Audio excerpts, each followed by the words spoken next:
திருமாறன் மாதிரி ஒரு சிறந்த அரசியல் தலைவர் ஏன் இப்படி ஒரு ஓட்டு அரசியல்ல மாட்டணும்?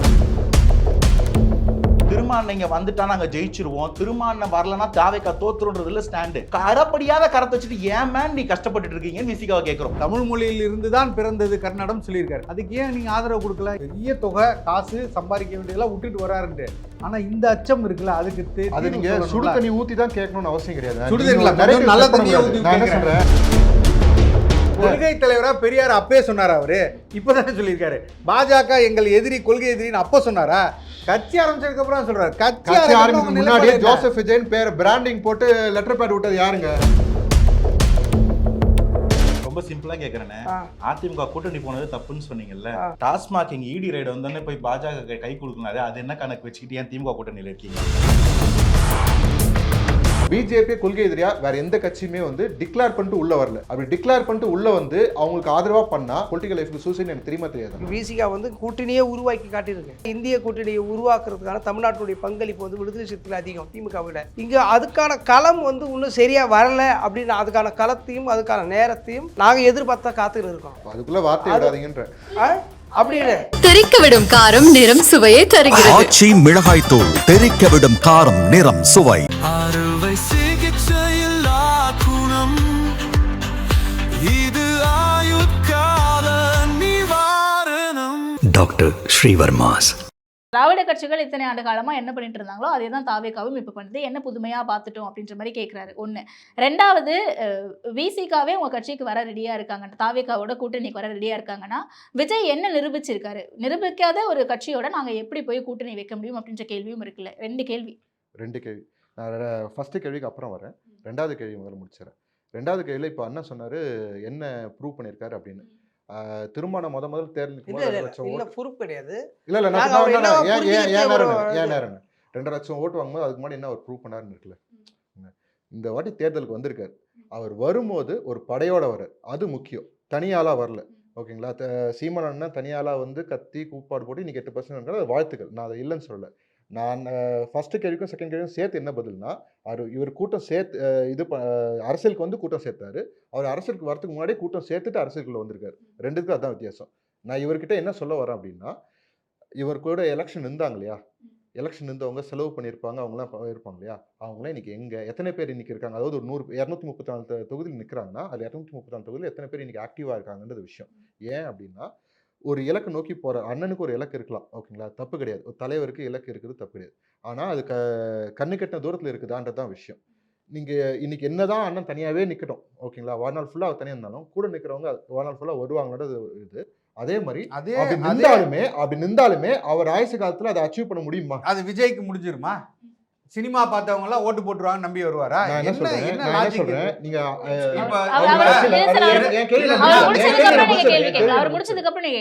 கட்சியில ரெஜிஸ்டர் பண்ண தொண்டர்கள், ஓகேங்களா, ரெஜிஸ்டர் பண்ணிருக்க தொண்டர்கள் 1.5 கோடி ரீச் ஆயிருக்குன்ட்டு இது வந்து புதிய தலைமுறை நியூஸ்ல வந்திருக்கு, ஓகேங்களா. டைம்ஸ் ஆஃப் இந்தியாவில் 1.1 crores சொல்லிருக்காங்க. நியூஸ் பேப்பர்ல வரது வந்து பொய்யெல்லாம் போட மாட்டாங்களா, ஃபேக்சுவலா எரர் பண்ணி போடுவாங்களா? கிடையாதுல்ல. அப்படின்னா நீங்க ஜஸ்ட் வந்து கால்குலேட் பண்ணி பாருங்க. 6 கோடி வாக்காளர்கள் இருக்க இடத்துல 1 கோடி பேர் வந்து ஆல்ரெடி 1.5 கோடி பேர் ஆல்ரெடி இருக்கிறாங்கன்னா அது எத்தனை பர்சன்டேஜ் வருதுன்னு நீங்களே பாருங்க. That comes to 20%.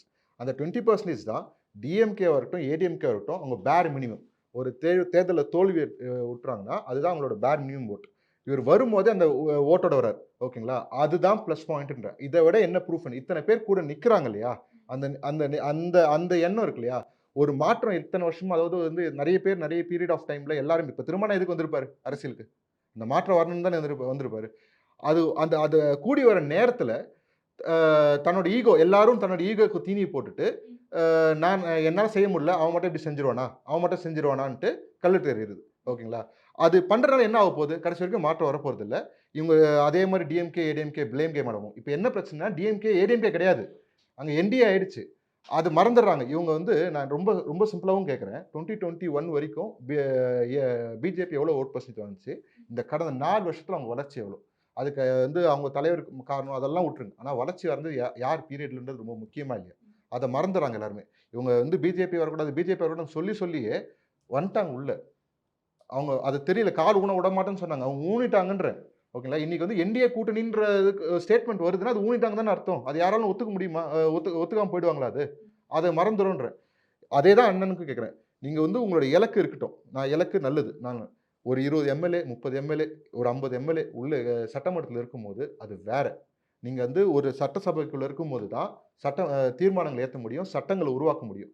உங்கள் தமிழ்நாட்டுக்குன்னு ஒரு கொள்கை வேணும், நம்ம தமிழ் தேசத்தை நோக்கி போகிறோம் அப்படின்னா வந்து நம்ம இருக்கிற பார்டரில் இருக்கிற பார்டருக்குள்ளே நம்ம வந்து ஃபைட் பண்ணோம்னா நமக்கு சில விஷயங்கள், நமக்குன்னு சில கட்டமைப்புகள் வேணும். அதெல்லாம் ஃபில் ஆனதுக்கு அப்புறம் தான் அந்த ஃபைனல் கோலுக்கு போக முடியும். அந்த ஃபைனல் கோல் தான் டேரக்டாக இப்போ எதுக்கு எலெக்ஷன் நிற்கணுன்றத கேள்வி. தமிழ் தேசம் தான் குறிக்கோள்னா எலெக்ஷன் எதுக்கு நிற்கணும்? அப்போ எதாவது அச்சீவ் பண்ணணும் தானே எலெக்ஷன் நிற்கிறீங்க. எலெக்ஷனுக்கு அப்போ வந்து கூட்டணிக்கு வாங்கன்றோம்.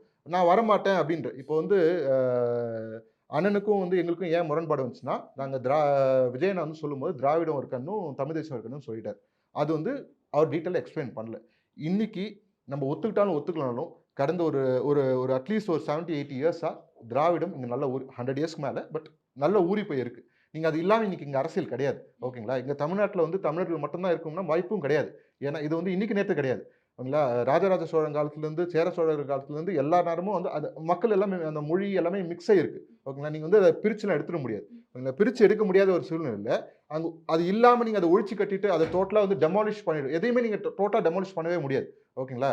இங்கே திராவிடம் ஓங்கி இருக்கும் போதே தான் தமிழ் தேசமும் வாழ்ந்துட்டு இருக்கு. ஓகேங்களா? எதையுமே இங்கே டெமாலிஷ் பண்ண முடியாது. அதனால தான் 2 கண்ணுன்னு சொன்னார். அதை புரிஞ்சுக்கோங்க. கூட்டணியில் இருந்திருந்தா நம்ம இப்போ அண்ணனோட 8% ஓட்டு இருக்குமான்றது அண்ணன் கேட்டார். நானும் எனக்கும் அந்த பயம் இருக்குது. அது 4%. ஆனால் வந்து ரொம்ப குறையாது. ஏன்னா அது வந்து ஒரு கொள்கை இருக்குது, கொள்கை பிடிப்பு இருக்குது, அது தெரியும். ஆனால் ஓட்டு விரையும் ஆகுதுல்ல. அந்த ஜெயிக்கிற இப்போ இந்த மாற்றம் இத்தனை வருஷமாக காத்துட்டு இந்த மாற்றம் வரும்போது ஓட்டு விரையும் ஆகக்கூடாது எங்கள் பார்வை. அதுதான் வந்து விசிகா அவருக்கும் சொல்கிறேன், நாம் தமிழருக்கும் சொல்கிறேன். தமிழக வெற்றி கழகம் எந்த இடத்துல இருக்காங்க இப்போ அப்படிங்கிற ஒரு விஷயம் இருக்கு. ஏன்னா ரீசெண்டாக ஆதவர்ஜுன் அவர்கள் கொடுத்த இன்டர்வியூவில் இது வரைக்கும் அவங்களுக்குள்ளே எடுத்த சர்வேல 25% தமிழக வெற்றி கழகத்துக்கு இருக்கு. இது இன்னும் அடுத்த 10 மாசத்துல கூடுறதுக்கு நிறைய வாய்ப்புகள் இருக்கு. ஸோ அதை வச்சு எங்களோட யார் கூட்டணிக்கு வருவாங்க அப்படிங்கிறதும் முடிவு செய்யப்படும் அப்படின்ற மாதிரி சொல்றாரு. விசிகாவையும் கோட் பண்றாரோ இல்லை விசிகாவை மட்டும்தான் கோட் பண்றாரா? இல்லை விசிகாவை மட்டும் கோட் பண்ணுறதுக்கு வாய்ப்பு கம்மி. அவர் வந்து சொல்லக்கூடியது என்னன்னா, இங்கே இருக்கக்கூடிய, நான் பேசிக்கலாக என்னோட பர்சனல் கருத்தையும் சேர்த்தே சொல்கிறேன், இந்த எலெக்ஷனுக்கு முன்னாடி, அதுவும் ரொம்ப முன்னாடி இருக்கக்கூடிய இந்த ப்ரீ போல்ஸ் இருக்கு இல்லைங்களா, இது வந்து ஒரு டிஸ்கைஸ் தான். இது வந்து உண்மையாக இருக்கிறதுக்கு நெருக்கமாக கூட வாய்ப்பு கிடையாது. என்னன்னா எலெக்ஷன்றது வேற. நீங்கள் வந்து ஒரு போர்டு எக்ஸாமில் வரக்கூடிய ஸ்கோரை ஃபர்ஸ்ட் டேர்மில் இருக்கக்கூடிய ஒரு கிளாஸ் டெஸ்ட் வச்சு முடிவு பண்ணுறது, இவன் தான்ப்பா டாப்பர்னு முடிவு பண்ணுறது எந்த அளவுக்கு ஒரு லேமாக இருக்குமோ, அதே தான் இன்னைக்கு 10 மாத காலத்துக்கு முன்கூட்டியே இருக்கக்கூடிய ஒரு சர்வே வச்சுக்கிட்டு, அதுவும் 5.5 கோடி வாக்காளர் இருக்கக்கூடிய ஒரு மாநிலத்தில் 234 தொகுதி 200க்கு மேலே ஜாதி பிரித்து வச்சிருக்கக்கூடிய இந்த மாநிலத்தில் ஒரு 8 மாவட்டங்களில் தலைநகரங்களில் படித்தவன் படிக்காதவன் ஒரு மிக்ஸ் பண்ணி நீங்கள் எடுத்துக்கிட்டு ஒரு சர்வே ரிசல்ட் கொடுக்கறது வந்து உண்மைக்கு நெருக்கமாக கூட இருக்காதுன்றது ஒரு பாயிண்ட். ரெண்டாவது திரு லோகேஷ் தான் சர்வேஸ் ரொம்ப அதிகமாக நம்பினார்னு நினைக்கிறேன். இல்ல சர்வேஸ் பத்தியே நான் சொல்லணும். நான் வந்து ரெஜிஸ்டர் பண்ண தொண்டர்கள் பேஸ் பண்ணி மட்டும் சொன்னேன். சர்வே என்னைக்குமே வந்து ஹாஃப் குக்னு நானும் நம்புறேன். அவங்கவுங்க அவங்க ஃபேவருக்கு ஏற்ற மாதிரி குக் பண்ணிப்பாங்க. ஓகேங்களா? என்னைக்குமே ஃபைனல் எக்ஸாம் ரிசல்ட் தான் விஷயம் முக்கியம். இது எல்லாமே வந்து ஒரு நரேட்டிவ் செட் பண்ணுறதுக்காகட்டும், ஒரு நம்ம எதை நோக்கி போகணும், நம்ம எங்கே வீக்காக இருக்கோம் அனலைஸ் பண்ணுறதுக்காக எடுக்கிற சர்வேஸ். இந்த பெல்ட்டில் நம்ம வீக்காக இருக்கும், இந்த பெல்ட்டை கான்சன்ட்ரேட் பண்ணணும் அப்படின்றதுக்காக பண்ணுறது. அது இல்லாமல் அது வெளியே விடும்போது அதை ஒரு நரேட்டிவோடு விடுவாங்க. அது அவங்கவுங்க பாயிண்ட் ஆஃப் வியூ. நான் இதில் சொல்ல வர்றது என்னென்னா, இவ்வளோ ஓட் பேங்க் இருக்குது, தொண்டர்கள் இவ்வளோ இருக்குமோ இவ்வளோ ஓட் பேங்க் இருக்குது. இப்போ அதை வலுப்படுத்துறதுக்கு பார்க்கணும். அவர் விஜயனா என்ன சொல்கிறாரு, கூட்டணிக்கு நான் வந்து எங்களோட வந்து சேர்றவங்களுக்கு கூட்டணியில் ஆட்சிலையும் அதிகாரம் பங்கு தரணும். நீங்கள் இன்னார் வாங்கன்னு அவர் வாய் விட்டு எங்கேயும் சொல்லலை. அவர் பாயிண்ட் ஆஃப் வியூவில் டிசம்பருக்கு அப்புறம் தான் அந்த கூட்டணி டாபிக்குள்ளே போகணும்னு. ஏன் அப்படின்னா அவர் களத்தில் இறங்கி செய்ய வேண்டிய விஷயங்கள்லாம் செஞ்சுட்டு அண்ணன் கேட்ட கேள்விகளுக்கும் அதில் பதில் வந்துடும். என்னென்னலாம் வந்து செய்ய போகிறாரு, அவர் ஸ்டாண்ட் என்னன்ற பதில் வந்துடும். அதுக்கப்புறம் வரவங்க வாங்கன்றது அது அந்த டைம் ஃப்ரேமில் இப்போ இருக்கிற 20 வந்து இன்னும் அதிகமாகும். இப்போ நீங்கள் நம்ம ஃபஸ்ட்டு கேட்ட கேள்விக்கு வரும். 3 முனை 4 முனை சொன்னோம் இல்லையா, அது 4 முனையாக தான் இருக்கும். ஓகேங்களா? இப்போதைக்கு 4 முனையாக இருக்கிறது 30% 35% வந்தால் விக்ட்ரி. ஓகேங்களா? நீங்கள் வந்து பாஸ்னா 50 மார்க் அப்படின்லாம் கிடையாதுங்க. எவ்வளோ பர்சன்டேஜ் இருக்கோ அதை பிரிச்சுக்கிறது தான். ஓகேங்களா? அதை பிரிச்சிக்கும் போது 30-35 வந்தாலும் விக்ட்ரி. இப்போ 20 இருக்கிறது டபுள் ஆச்சுன்னா விக்ட்ரி. டபுளாக கூட ஆகும், இல்லை 1.5 மடங்கு ஆனாலும் விக்ட்ரி. ஓகேங்களா? அது ரொம்ப தூரத்தில் இல்லைன்றது எங்கள் பாயிண்ட் ஆஃப் வியூ. நான் சொல்லிட்டு இருந்த பாயிண்ட் என்னன்னா, முதல்ல வந்து நீங்கள் இந்த மாதிரி இந்த கட்சிகள் வந்து திமுக வந்து 1.5 கோடி வாக்கு தொண்டர்கள் இருக்கிறாங்கன்னு சொல்லியிருக்காங்க ஒரு காலகட்டத்தில். அதிமுக 2 கோடி தொண்டர்களை வச்சிருக்கோன்னு ஜெயலலிதாமியார் சொல்லியிருக்கிறாங்க. பட் அதை தாண்டி இந்த 2 கோடி வாக்காளர்கள் ஒரு இடத்துல இன்டாக்டாக இருந்தால் ஜெயிச்சிடலாங்க. 234 தொகுதியும் ஜெயிச்சிடலாம், அதுதான் ரியாலிட்டி. ஆனால் அதை தாண்டி இவங்க கேன்வாஸ் போகிறாங்க, பொதுஜனத்தை பார்க்குறாங்க, ஓட்டுக்கு காசு கொடுக்குறாங்க. இவ்வளவுலாம் பண்ணியும் ஒரு 130 தொகுதி 160 தொகுதி இவ்வளோ 33% 34% தான் வர்றது என்ன சொல்லுதுன்னா, இந்த வாக்காளர்களுக்கும் வரக்கூடிய ஓட்டர் டேர்ன் அவுட்டுக்கும் ஓட்டிங் ரேஷியோக்கும் இந்த தொண்டர்களுக்கும் எந்த சம்மந்தமுமே கிடையாது. இங்கே நடக்கக்கூடிய அரசியல் எப்படின்னா, பொதுமக்கள் தான் இங்கே அரசியலுக்கு தீர்வு. பொதுமக்கள் ஓட்டு போடுற கட்சி தான் ஜெயிக்குது. மற்ற எல்லாமே நரேஷன். அதுக்கு முன்னாடியே இருக்கக்கூடிய நரேஷன் எதுனா, இந்த கூட்டணி கணக்குகளை பேசிக்கிறதுக்கோ இல்லைனா வந்து மீடியாக்குள்ள சொல்லி சிலாகிச்சிக்கிறதுக்கோ நரேஷனை செட் பண்ணி காசு வாங்கிக்கிற ஊடகவியலாளர்கள் மட்டும்தான் இங்கே இது முதல் பாயிண்ட். இது முதல் ஸ்கேம் வந்து இந்த ப்ரீ போல் சர்வீஸ் ஒரு ஸ்கேமு. ரெண்டாவது ஸ்கேம் வந்து கட்சியுடைய மொத்தமாக இருக்கக்கூடிய இந்த வாக்காளர் எங்ககிட்ட இவ்வளோ தொண்டர்கள் இருக்கிறாங்க, இதை வச்சுட்டு நாங்கள் இவ்வளோ நம்பர்ஸ் வாங்க, இதுவும் ஒரு ஸ்கேம் தான். அதைத்தான் வந்து நான் ஏடிஎம்கே டிஎம்கே வச்சு ப்ரூவ் பண்ணேன். பட் இதை தாண்டி எலெக்ஷனில் எது ஒர்க் ஆகும்னு நீங்கள் பார்த்தீங்கன்னா, இத்தனை ஆண்டு கால அரசியலையும் சரி, முன்னாடியும் சரி பின்னாடியும் சரி, மக்கள்கிட்ட ஒரு ஸ்வீப்னு ஒரு எண்ணம் ஏற்படும். அந்த ஸ்வீப்புன்ற எண்ணம் தான் அரசியல் போக்குகளை மாற்றிருக்கு. அந்த எண்ணம் வந்து எப்படி ஏற்படும் அப்படின்னா, இவ்வளவு நாள் இங்கே ஒரு பிரச்சனை இருக்குது, இந்த பிரச்சனைக்கு வயபிள் சொல்யூஷன் 1000 சொல்லலாம். வயபிள் சொல்யூஷன் எது ப்ராக்டிக்கலி வயபிள் ஃபீஸிபிள்னு பார்ப்பான். அது நெருக்கமாக இருக்கும்போது சொல்கிற முகம் நேர்மையாக இருக்கும்போது அவன் போட்டுறான். இப்படி தான் ஸ்வீப் அடிச்சுக்கிட்டு இருக்கு. இந்த பாயிண்டில் நான் மிஸ்டர் ஆதவர்ஜனாவே சொல்லியிருந்தாலும் அந்த 20%க்குள்ள நான் போல. 1.5 கோடியோ 1 கோடி 10 லட்சம் வாக்காளர்கள் தொண்டர்கள் உள்ள இருக்கிறாங்கன்னா நான் அதுக்குள்ள போல. நான் திரும்பவும் நம்புறது இங்க ஒரு கான்கிரீட்டான மாற்றமும் அதை கொடுக்கறதுக்கு வல்லமை பொருந்திய ஒரு சக்தி வருதான்றது மட்டும்தான். அப்படி ஒரு சக்தி எங்க தென்படும் போது அதை வந்து அண்ணன் சொன்னார், ஒரு அழகான வார்த்தை சொன்னார், குப்பையை போட்டு நெருப்பு மூடிட முடியாது. இன்னைக்கு மூடினாலும் அது நாளைக்கு வெளிப்படும் போது ஒரு 5%ல 4%ல ஒரு மாற்றமே தடுக்க முடியுமா? அப்படி நடந்துடக்கூடாதுன்ற கேரியாசிட்டி மட்டும்தான் திருமாண்டன் மாதிரி ஒரு சிறந்த அரசியல் தலைவர் ஏன் இப்படி ஒரு ஓட்டு அரசியல்ல மாட்டணும், ஏன் அங்க இவ்வளவு காழ்ப்புக்கும் வன்மத்துக்கும் நடுவில் அவர் ஏன் அங்க இருக்கணும்ன்ற கேள்வி. திருமாண்டன் இங்க வந்துட்டா நாங்க ஜெயிச்சிருவோம், திருமாண்டன் வரலன்னா தாவேக்கா தோத்துறோன்றது இல்ல ஸ்டாண்டு. கரப்படியாத கரத்தை வச்சுட்டு ஏன் மேன் நீ கஷ்டப்பட்டு இருக்கீங்கன்னு விசிகாவை கேட்கிறோம். பண்ற ஊழல் அவன், நீங்க ஏன் போய் ஒரு துணை நிக்கிறீங்க? வேங்கை வயல் பாதிக்கப்படுறோம், மேல் பாதியில பாதிக்கப்படுறோம். இன்னைக்கு ஒரு குற்றம் நடந்தாலும் தீர்மானம் போய் நிக்கிறாரு. இவ்வளவுத்துக்கும் ஒரு ஆணவ கொலையெடுத்து கேஸ் போட முடியல, ஒரு சட்டம் வாங்க முடியல, போலீஸ் அட்ராசிட்டி தாண்டி ஒரு சட்டம் வாங்க முடியல. இந்த சட்டம் எல்லாம் போறோம்னு சொன்னா தீர்மானம் வேணாம்னு சொல்லுவாரா? சொல்ல மாட்டாரு. ஆனா அவரால் அதை நிறைவேற்றிக்க முடியல. என்ன ஆச்சுன்னா, இந்த ஓட்டுக்குன்னு அம்பேத்கர் நமக்கெல்லாம் ஒரு வாரத்தை கொடுத்தாரு.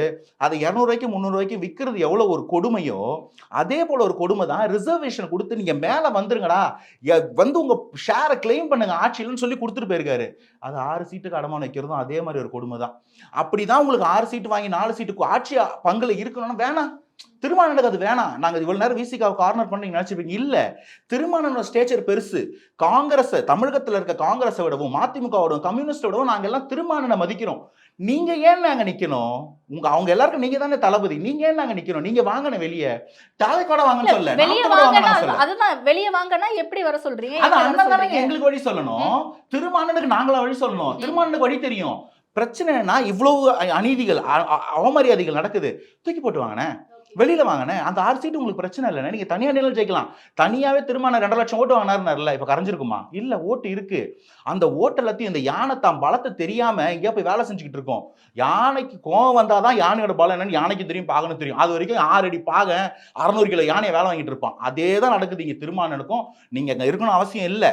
மாற்றத்தை யோசிங்க. அப்படிதான் மாற்றத்துக்குன்னா வழி இருக்கு, கண்டிப்பா வழி இருக்கு. அது நாம் தமிழா இருக்கலாம், தாவேக்கா இருக்கலாம். ஏன்னே ஊழல்வாதிகள் தான் இவங்க கேட்கறாங்க. ஆனா கூட்டணி பிரச்சனை 3 முனை போட்டியா 4 முனை போட்டியான்னு வரும்போது தாவேக்காவே அதிமுக கூட்டணியில போய் இணைறதுக்கான வாய்ப்புகள் இருக்கு. இது எப்ப வேணா மாறலாம், அடுத்து இன்னும் 6 மாத காலம் 10 மாத காலம் இருக்கு அப்படின்ற ஒரு நரேட்டிவும் இங்க இருக்குல்ல. திருமாவளவன் அவர்கள் தொடர்ந்து சொல்லிட்டே இருக்காரு, அதிமுக எப்ப வேணா பாஜக கூட்டணியில இருந்து வெளியே வரும், இந்த கூட்டணி நிலைத்து நிற்காது அப்படிங்கிறது. நீங்களே அழகா சொல்லிட்டீங்க, ஒரு நரேட்டிவ் இருக்கு. அது ஒரு நரேட்டிவ். இங்க விஜய் சார் கிட்ட நான் ரொம்ப நாளா சொல்லிட்டு இருந்த விஷயம், அவர் இவ்வளவு பெரிய ஒரு கரிஷ்மாவை தூக்கி போட்டு சினிமா வருமானத்தை தூக்கி போட்டுட்டு இதுக்குள்ள வராரு அப்படின்னா, என்கிட்ட ஒரு கணக்கு ஒருத்தர் சொன்னாரு, அது கொஞ்சம் மிகைப்படுத்தி கூட இருக்கலாம், பட் அப்படி ஒரு கணக்கு சொல்றாங்க. இன்னும் குறைஞ்சது ஒரு 10-15 வருஷம் நடிக்கலாங்க. இன்னைக்கு ரஜினி சார் 75 வருஷம் நடிச்சுட்டு தான் இருக்காரு. விஜய் அண்ணனுக்கு 50 வயசு தான். ஒரு 60-65 வயசு வரைக்கும் நடிக்க வச்சுக்காங்க. வருஷத்துக்கு 1 படம் இல்ல 2 படம், வருஷத்துக்கு 250 300 கோடி இன்னைக்கு அவரோட சம்பளம்னா, இதே 300 கோடின்னு வச்சா கூட 3000 5000 கோடி அவரோட வருமானம் கையில இருக்குதுங்க. அதை இன்வெஸ்ட் பண்ணா 30,000 கோடியா மாறும் லீகலா ஒயிட்ல. இதை தூக்கி போட்டுட்டு ஒருத்தர் வராருன்னா அதை விட ஒன்றும் அரசியல் இங்கே வந்து திருடிட முடியாது. அதெல்லாம் தூக்கி போட்டுட்டு வராருன்னா இங்கே ஒரு மாற்றத்தை எதிர்பார்க்குறாங்க. போதுன்ற மனசோட இங்கே வராருன்னும் போது அவர் ஆட்சி மாற்றம் மட்டும் கிடையாது, அடிப்படை மாற்றம். சீமானண்ணன் சொல்லக்கூடிய மாதிரி ஒரு அடிப்படை அவ்வளோ மாற்றம். அவ்வளோ வருமானம் இருந்தும் அதை தூக்கி போட்டுட்டு வராரு, என்ன அஜெண்டாவில் வராரு? அதுதாங்க அதுதான் கேள்வியா? அததான் கேள்வியா எவ்வளவு வைக்கிறாங்க. இருந்தாலும் எவ்வளவு இடம் இருந்தாலும் நம்ம படுக்கிற இடம் தான் நம்ம உயரம். சாகும்போது 6 அடி தான். அதை புரிஞ்சுக்கிற மனுஷன் இப்படி வந்துருவான். சம்பாதிச்சுக்கிட்டே இருக்கணும், கொள்ளடிச்சுக்கிட்டே இருக்கணும்ன்றது அவசியம் வேணாம். இல்லைங்க, செத்தா 6 அடி தான் புரிஞ்சுக்கிறான்ல, அந்த மனுஷன் இதை தான் பண்ணுவான். அந்த மனுஷனுக்கு இது எங்கேயோ புரிஞ்சிருக்கு.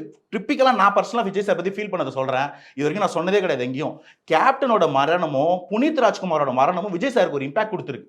இங்கே வந்த கூட்டம் இவங்க அரசியல் சினிமாவில் இருந்ததுக்காக வந்தது. எவ்வளோ பெரிய ஹிட்டு கொடுத்தாலும் அடுத்த வருஷம் வேற ஹிட்டு கொடுத்தா இது மறந்துடும். ஆனால் இங்கே மக்களுக்காக ஒன்று செய்யும் போது எம்ஜிஆர், கேப்டன், புனித் ராஜ்குமார் பேர்கள் ஏங்க காலத்தை தாண்டி நிற்கிது? அப்போ மக்களுக்கான ஒரு முக்கியத்துவத்தை புரிஞ்சுக்கிட்டாரு. இதுக்கு மேலே வருமானம் வேணான்றதுக்கு இதுதான் காரணம். இதை தான் நான் ஆட்சி மாற்றம் இல்லை அரசியல் மாற்றம்னு சொன்னேன். திமுகவுக்கும் அதிமுகவுக்கும் கொள்ளடிக்கிறதுக்கு ஒரு ஸ்டீரியோ டைப் பேட்டர்ன் இருக்கு. அது தாவேக்காக்கு வராது. அது வர்றதுக்குள்ள இந்த இடத்த நீங்க சீல் பண்ணிட முடியும். அப்படிதான் இருந்தது. பாஜக 2014 வரும்போது Congress was very good at corruption. பாஜக அது தெரியல. பட் 10 வருஷம் மட்டும் கத்துக்கினாங்க. எலக்டோரல் பாண்ட்ஸ் 1 லட்சங்கள் வச்சிட்டு இருக்காங்க. பகலவன் சார், பாஜகவோட கூட்டணி கிடையாது, கொள்கை எதிரிகளோடனோ இல்ல வந்து பாஜகவுடனோ கூட்டணி கிடையாது அப்படிங்கறத ரொம்ப ஸ்ட்ராங்கா சொல்லிட்டாங்க விஜய் அவர்கள். அப்புறம் இருந்தும் ஏன் வந்து விஜய் அவர்களோட கூட்டணி போறதுக்கு தயங்குறாங்க விசிகா அப்படின்ற ஒரு கேள்வி இருக்கு. இது ரொம்ப வெகு சிலர் கேட்கிறாங்க. ஆனாலும் கூட விசிகாவுக்கு திமுக கூட்டணியிலே இருக்கணும் அப்படிங்கறத வலியுறுத்திட்டே இருக்கணுமா? தாவேக்காவோட கூட்டணிக்கு போறீங்க போகல, அது வேற. திமுகவோட கூட்டணியில நாங்க இருந்துட்டே இருக்கோம், இன்டாக்டா இருக்கோம்னு சொல்லிட்டே இருக்க வேண்டிய அவசியம் என்ன இருக்கு? திமுக கூட்டணியிலிருந்து வெளியே வரணும் அப்படின்றது எல்லோருடைய எதிர்பார்ப்பு. ஒருவேளை நீங்கள் சொல்கிற மாதிரி எங்களுக்கு அந்த எதிர்பார்ப்பு இருந்தாலும் கூட அவங்க வந்து ஒருத்தர் வந்து ஸ்டெடியாக இருக்கிறவங்க யாருமே எங்கள் பார்வையில் இல்லையே. இப்போது ஏற்கனவே வந்து என்ன சொன்னான்னா எடப்பாடி பழனிசாமி, நீங்கள் இனிமேல் வந்து நான் வந்து பாஜகவோட கூட்டணி இல்லைன்னு சொன்னார். உடனே நம்ம டெல்லிக்கு போயிட்டு வந்து அங்கேருந்து வந்து கூட்டணின்னு சொல்கிறாரு. இப்போ இந்த அந்த இன்னும் சொல்லப்போனால் வந்து பாஜகவை தான் வந்து கூட்டணியை அறிவிக்குது, அதிமுக அறிவிக்கலை. இப்போ நாங்கள் இங்கே இன்னத்துக்கு பாஜகவோட கூட்டணி போனால் நாங்கள் அவங்களோட வரமாட்டோம்னு சொல்கிறதுக்கு காரணம் என்னன்னு கேட்டிங்கன்னா, இங்கே அவங்க வந்து சனாதனத்தை கட்டமைக்கிறாங்க, அரசியலை கட்டமைக்கலை. இங்கே சீரழிவு இருக்குது, இதெல்லாம் நாங்கள் மாற்ற போகிறோன்னு சொல்லலை. ஆனால் இதை விட மோசமான நிலையை உருவாக்குறாங்க. மதவாத சிக்கலை உருவாக்குறாங்க. இஸ்லாமியர்களுக்கு எதிர்ப்பது, கிறிஸ்தவர்களை எதிர்ப்பது, தலித்துகளை வந்து எதிர்ப்பது, இப்போ வந்து இது மனிதர்களுக்கு உள்ளாக அடித்துக் கொள்வதற்காக வேலையை செய்கிறாங்க. அந்த கட்டமைப்பு உடைப்படணுன்றது தான் எங்களுடைய நோக்கம். ஓகே. இப்போ அதிமுக வந்து அதோட கூட்டணி, அந்த கட்டமைப்பை உடைக்கிறதுக்கு திமுக கூட்டணி மட்டும்தான் இருக்கான்னு. திமுக கூட்டணி அதுவும் ஆதரிக்குது, சனாதனத்தை எதிர்க்கிறது. ஆனால் இங்கே இருக்கிற கட்சிகளை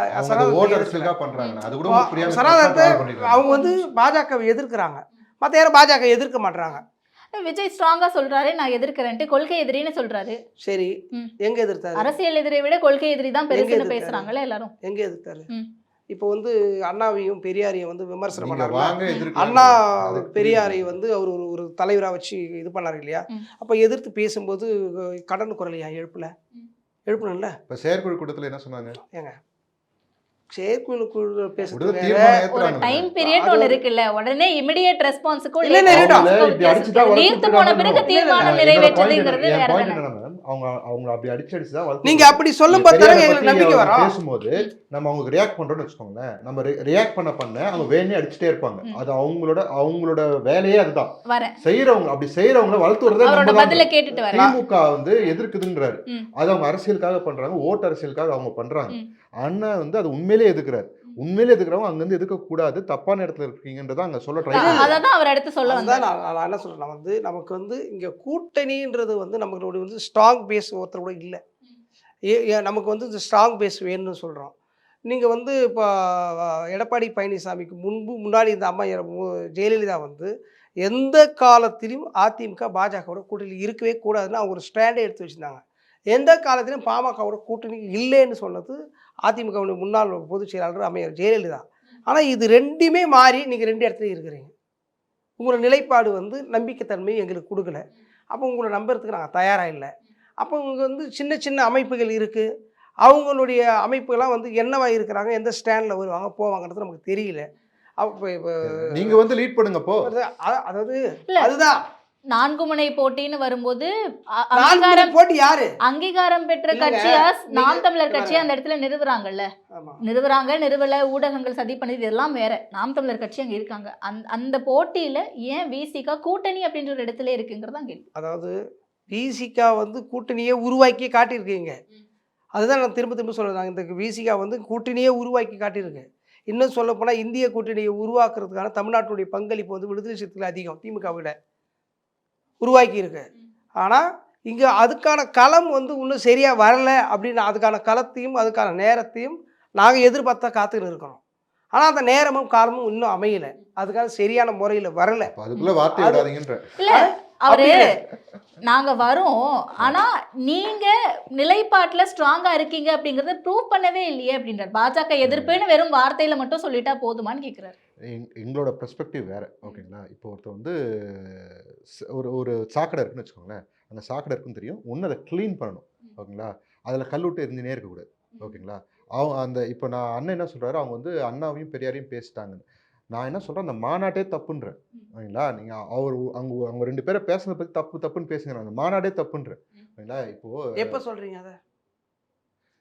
கல்வி விழால விஜயன் என்ன சொன்னாரு, ஜாதி நான் இல்லங்க, நான் அதுதாங்க நான் அரசியல் தலைவர், நான் அதுதாங்க தலைவர், இல்லைங்க, நான் என்ன அதுதான் சொல்றேன் தலைவர். புரிஞ்சுங்க, அதுதான் தலைவர். இல்ல, இல்ல. முன்னாடி யோசிக்கணும். நீங்க இல்ல, பேசணும், குறுக்கால வரணும். நீங்க பேசணும், குறுக்கால வரணும். நான் பேசுறேன், என் பாயிண்ட் சொல்றேன். என் point நான் இல்ல இல்ல சொல்றேன். அவர் முடிச்சிட்டு இல்லைங்க, பிறகு தீர்மானிக்கலாம். எதிர்ப்புன்றது எப்படி தெரியுமாங்க? அந்த மாநாடு தவறுன்னு அண்ணா, நீங்க சொல்றாங்க. எதிர்த்து தான் 18% நிக்கிறாங்கண்ணே. இருங்க உங்களுக்கு வரேன். புரியுதா இல்லையாண்ணே? இருங்க ஒரு வரேன், நிமிஷம் இருங்க வரேன். முடிச்சிட்டு. அதாவது நீங்க எதிர்க்கிறேன்னு சொல்றீங்க இல்லையா, அந்த மாநாடே தவறுன்னு சொன்னா மாநாடு தொடங்குறதுக்கு முன்னாடியே அதை எதிர்த்து போராடணும், அதை எதிர்த்து கண்டிக்கணும். நடந்து முடிஞ்சிட்டு பிறகு அந்த மாநாடே தப்புன்னு சரியா? நாங்க இல்ல அது அவர்தான் சொல்ல ரெண்டு வந்தார் angle சார். இருக்கு. முடிச்சிட்டு சரி சொல்லுங்க. ஒண்ணு என்ன சொல்றீங்க நீங்க சொல்லி பார்க்கலாம். சொல்லி தான் அவங்களை வளர்த்து விட்டுருக்கீங்க. யார் ஓகேங்களா, சொல்லி? அதுதான் உண்மை. யார ஓகேங்களா, சொல்லி? இப்படி நீங்க அவங்களை திட்டி தான் அவங்களை வளர்த்தே விட்டுருக்கீங்க. நாங்க ஏங்க அவங்களை திட்டுறோம்? ரொம்ப சிம்பிளா கேக்குறேனே, ஆ, அதிமுக கூட்டணி போனது தப்புன்னு சொன்னீங்கல்ல, ஆ. டாஸ்மாக் இங்க இடி ரைடு வந்தோடனே போய் பாஜக கை கொடுக்கலாரு, அது என்ன கணக்கு வச்சுக்கிட்டு ஏன் திமுக கூட்டணியில இருக்கீங்க? என்ன அது? இங்க இடி ரைடு வந்தாங்களா டாஸ்மாக்கு? சரி இங்க உதயநிதி வீட்டுல அவங்க அந்த டான் பிச்சர்ஸ் வீட்டுல ரைடு பண்ணாங்களா? அன்னைக்கு சரி. சாயந்தரம் போயிட்டு சரி, அதுக்கு திமுக பதில் சொல்ல, விடுதலை சிறுத்தை பதில் சொல்ல போகுது. ஏன் கூட்டணியில இருக்கீங்க? ஏங்க விடுதலை அதுக்கான தண்டனையை அதிமுக கூட கூட்டணி இல்லைங்க, போனது நடக்க சொல்லிட்டீங்க. டாஸ்மார்க்ல இத்தனை கோடி ஊழல் பண்ணியிருந்தா யாரு ஊழல் பண்ணா அவன் ஜெயிலுக்கு போக போறாங்க. சரி, விடுதலை சிறுத்தை போக போறோம். நான் இந்த கேள்விக்கு வரேன். நான் கேள்விக்கு வரேன். விடுதலை சிறுத்தை ஜெயிலுக்கு போக போறோமா? அது சரி, டாஸ்மார்க் நான் யாரோ கேள்வி அதுக்கான யாரோ அதுக்கான அமைச்சர் யாரோ கல்வி விருது அதுக்கான விழா, இவரு- நான் கல்வி விருது விழால அவர் என்ன சொல்றாரு, ஆ. ஜாதி வச்சு மதத்தை வச்சு அரசியல் பண்றவங்க கிட்ட கூட போவாதீங்க, அது உங்களை டிஸ்டர்ப் பண்ண கூட விடாதீங்கன்றாங்க. அதாவது அரசியல் பண்றவங்க, அதை வச்சு தப்பா அரசியல் பண்றவங்க, அதை வந்து அவங்களோட உரிமைக்காக போராடுறவங்களை பத்தி அவர் சொல்லலை, அதை வச்சு தப்பா அரசியல் பண்றவங்க கிட்ட கூட போவாதீங்க, அதை டிஸ்டர்ப் பண்ணக்கூடாதுன்னு. இது நடக்கிறதுக்கு ஒரு வாரத்துக்கு முன்னாடி நான் என்ன சொல்றேன், முன்கூட்டி அந்த நேரத்தில் அதுக்கான சிச்சுவேஷன் எதுவுமே இல்லை. அவர் அந்த இடத்துல அதை சொல்லணுன்ற அவசியம் கிடையாது, அது சொல்லாம கடந்து போயிருக்கலாம். அது ஏன் அதை அங்கே சொல்லணும்னு இருக்குல்ல, நீங்கள் என்ன எதிர்ப்பு என்ன ஸ்டாண்ட் வச்சிருக்காருன்னு நீங்கள் கேட்குறீங்க இல்லையா, அதுதான் ஸ்டாண்டுன்ற. அடுத்திருக்க தலைமுறைக்கு நான் முடிச்சிருந்தேன் அடுத்திருக்க தலைமுறைக்கு அதை சொல்றாரு, உங்களை டிஸ்டர்ப் பண்ண விடாதீங்க, அது பக்கம் போவாதீங்கன்னு சொல்லிடுறாரு. அது நடக்கிறதுக்கு முன்கூட்டியே சொல்லிடுறாரு. அது நடக்கிறதுக்கு முன்னாடியும் சரி, இது மாதிரி அனௌன்ஸ் பண்ணுறதும் சரி, அவங்க கட்சியிலேருந்து அறிக்கைகள் வந்துட்டு தான் இருந்தது. அதை நீங்கள் கவனிக்கலன்னு சொல்லுங்க. ஓகேங்களா, அதுக்காக வந்து அவங்க எதுவுமே எதிர்ப்பு தெரிவிக்கலன்னு சொல்லக்கூடாது.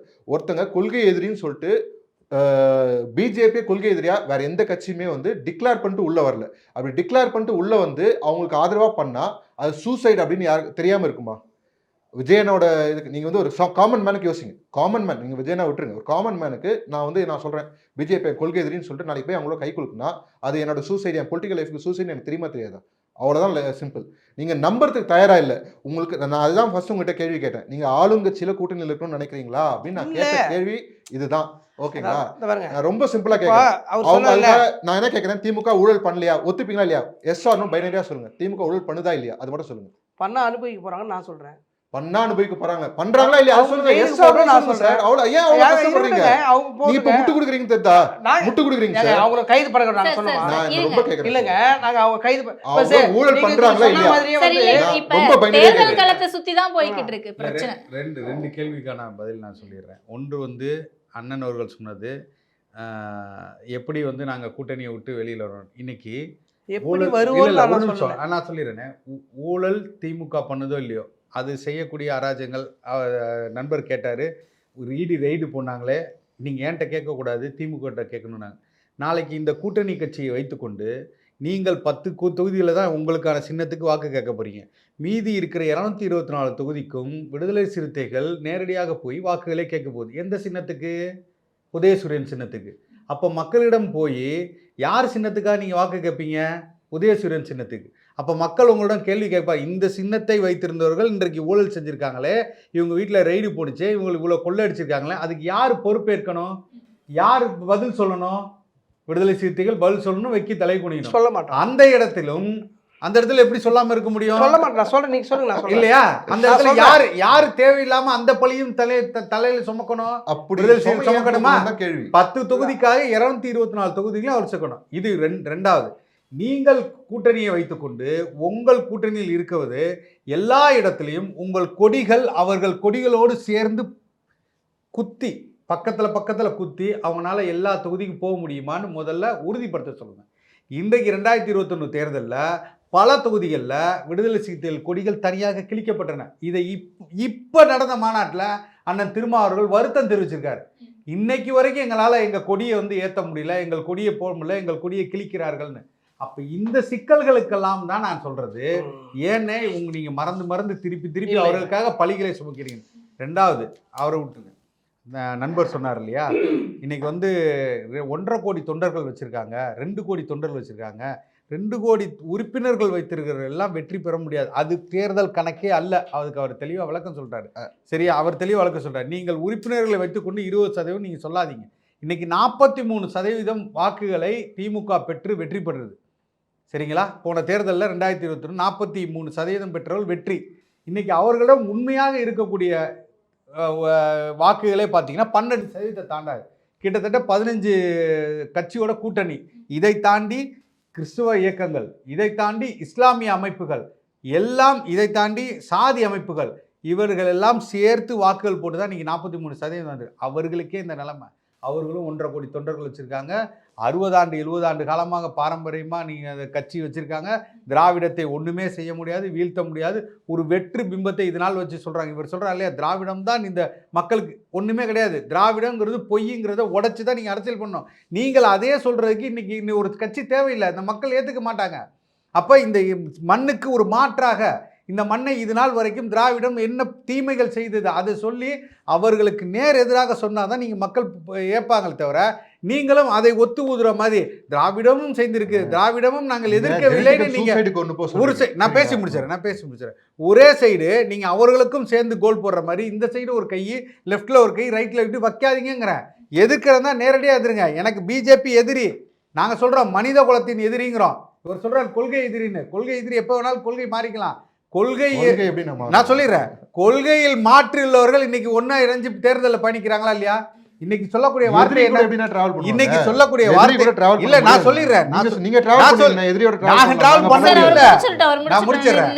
நண்பருக்கு நான் சொல்றேன், கொள்கையில் வேறுபாடு இருக்கலாம், தேர்தல் கூட்டணி வேறுன்னு தானே இன்னைக்கு எல்லா கூட்டணி நிக்குது. காங்கிரஸ் அண்ணன் நீங்க ஏத்துக்கிறீங்களா? இனப்படுகொலை ஏத்துக்கிறீங்களா? இல்ல, அவங்க காங்கிரஸ் கூட்டணி கிடையாது, திமுகவுடன் கூட்டணி. இப்படிதான் பேசுவாங்க, எங்களுக்கு கொள்கை வேறு கூட்டணி வேறு, இப்படிதான் எல்லா கட்சிகளும் பேச்சு கொண்டு இருக்கு. அதனால கொள்கையில் என்னைக்கு வேணாலும் சமரசம் அடைஞ்சிருவாங்க. ஆனால் ஒரு கட்சி நேரடியாக நீ இந்த மனித குலத்தின் எதிரிடா, உங்களோட என்றைக்குமே எனக்கு ஒட்டு இல்லை உறவு இல்லைன்னு சொல்லி நிற்கிறாங்க. அதை மாதிரி சொல்ல முடியாது. இன்னைக்கு அவர்கள் பேசுறது எல்லாமே வெற்று அரசியலாக. இன்னைக்கு இவர் நண்பர் சொல்றாரு இல்லையா, விஜய் கட்சிகள் எல்லாத்தையும் வாங்க வாங்கன்னு கூப்பிடுது அப்படின்னு. எந்த இடத்துலையாவது ஒரு 500 கோடி சம்பளம், 3000 கோடி இல்லை 30,000 கோடியே வரட்டும், ஒரே ஒரு விஷயம் மட்டும் அவங்க பண்ணட்டும், நாங்கள் கூட்டணி கூட போகிறோம்.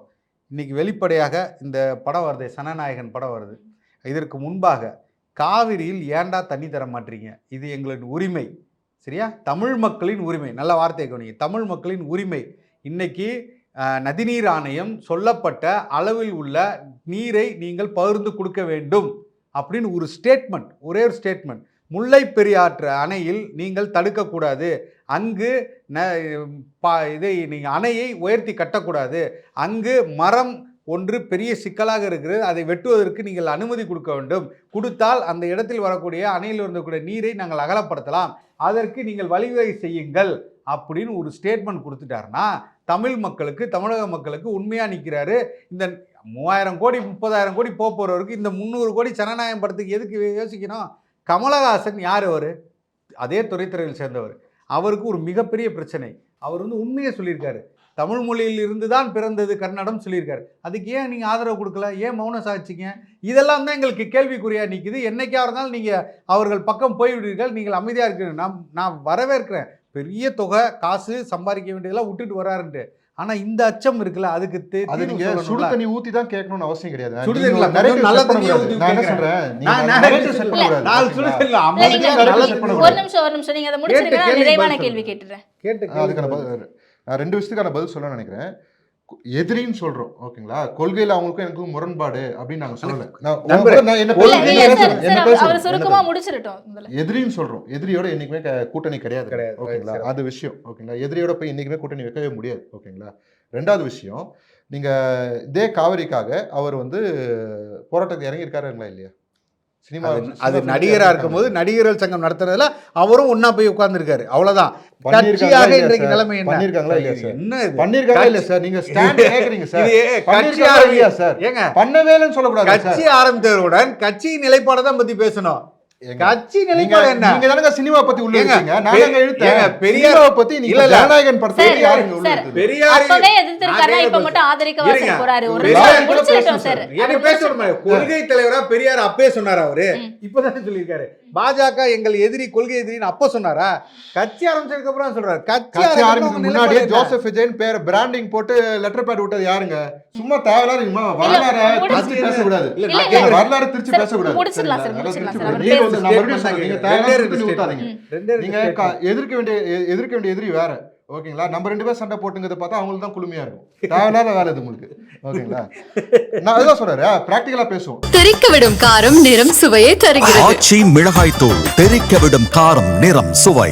அறுவை சிகிச்சையில் குணம் இது ஆயுட்கால நிவாரணம். டாக்டர் ஸ்ரீவர்மாஸ்.